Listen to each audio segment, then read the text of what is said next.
మన పిల్లలతో మనం ప్రార్థన చేయించగలుగుతున్నామా? మన పిల్లలకు మనము బండి నేర్పడానికి, మన పిల్లలకు మనం షాపింగులు నేర్పడానికి, అబ్బో మా అబ్బాయి డబ్బులు లెక్క పెట్టేస్తున్నాడు, అమ్మో మా అమ్మాయి డబ్బులు బాగా హ్యాండిల్ చేసేస్తుంది అని తెగ సంతోషపడిపోయి మురిసిపోతూ ఉంటాం కదా. కానీ మన పిల్లలు ప్రార్థన ఎలా చేస్తున్నారు? మన పిల్లలకు ప్రార్థన అనుభవం ఉందా?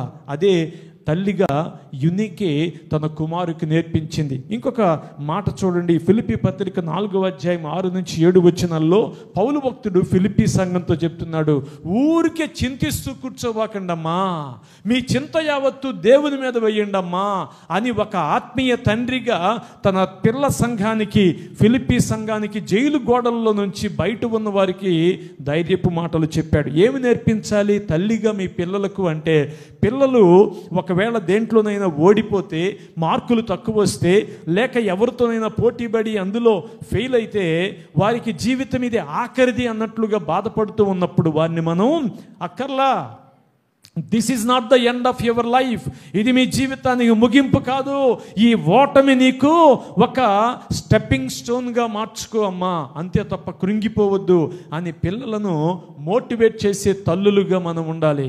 అమ్మ ఓడిపోయినప్పుడల్లా, పడిపోయినప్పుడల్లా, ఫెయిల్ అయినప్పుడల్లా, కృంగిపోయినప్పుడల్లా వెన్ను తట్టి, భుజం తట్టి, don't worry you can do it, నీవు ఈసారి చేయగలవు అని వెన్ను తట్టి ప్రోత్సహించేదిగా ఉండాలి తప్ప, అలాంటి సమయంలో నిష్ఠురపు మాటలు మాట్లాడి నీ ముఖం ఇంతేలే, ఇంతకు మించి నీ ముఖానికి ఏమొచ్చి చచ్చినీలే, మొదటి నుంచి నువ్వు ఇంతేలే అంటే ఆ పిల్లల విశ్వాసం ఏమైపోతుంది?